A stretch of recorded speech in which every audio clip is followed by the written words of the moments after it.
Ngero kamano kuom medo kete mana kae chenro mar migago wadhi mbele gi weche manyien. Nok mar jochiw thieth e osiptende. Mine mapek marem chope osiptende e seche ma owinjore gin moko kuom gigo makoro medo tho mar mine kuonde thieth e kaonti ma Migori. Jojoma nigi ler matut. Kaonti ma Migori achiel kuom kaonti za 13 e piny Kenya. Male pono wuko migao ma thieth e pacho kae yango ni pod kwan mine mathoth wito ngimagi e kinde mag nyuol.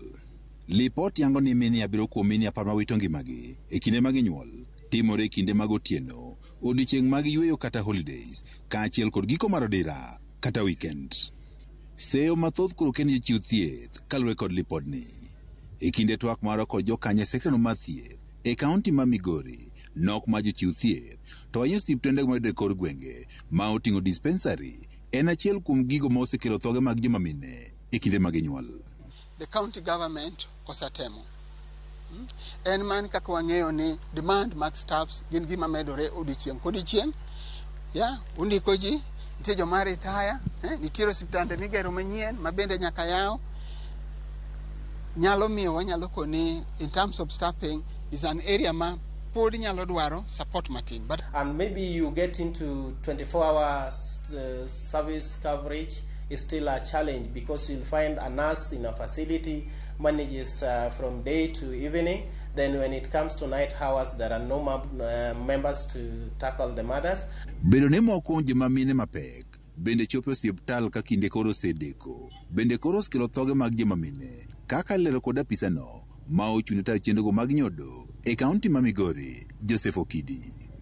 Miyo moro winjo sa develop complication to ling dala obiro da hospital ka osadeko. En gi pressure obiro hospital ka pressure idho makoro sayudo shida.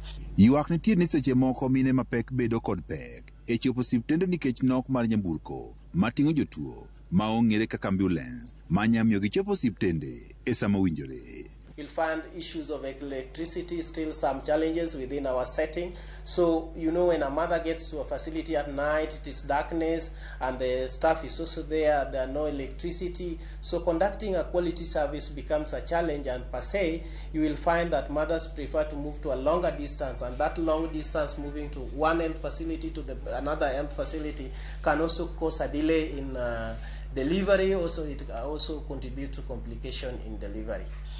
Hostal mar ochilo mboga yako. Apan kana gichako na wan ambulance chiegni 3 mantiyo. To ambulances te kargi 13 go noter negi motim negi service te. Masani tiende ni ambulance wa 12 tiyo te kendo okegi e kaunti mangima. Kata beni mine mathoth pod wito ngimagi e kinde mag nyuol. Migao mathieth e kaonti ma Migori wacho ne gisego okang' maduong' e duoko piny thoge mag mine. Ang'eyo higa mar gana 214 iyudo ka mine 673 kuom mine 100,000 natho kalure gi weche mag pek kagi pek. Like report man wandiko machien mogi kalure gi data mana wasebedo godo iyudo ni 88 pa kuom 100,000 ema nyalo tho ematho kagi pek. Ang'e dwaro marwa to wadwar ni miyo moro amora tho nikech miyo bedo ni miyo pek ok en tuo. TV mar Ramogi ne oyango ni pod nitiere gwenge ma oganda wuotho ndao mabor kamanyo thieth nikech osiptende bor kodgi gin ma bende koro kelo pek e yudo thieth. Juma, Ramogi TV, Migori.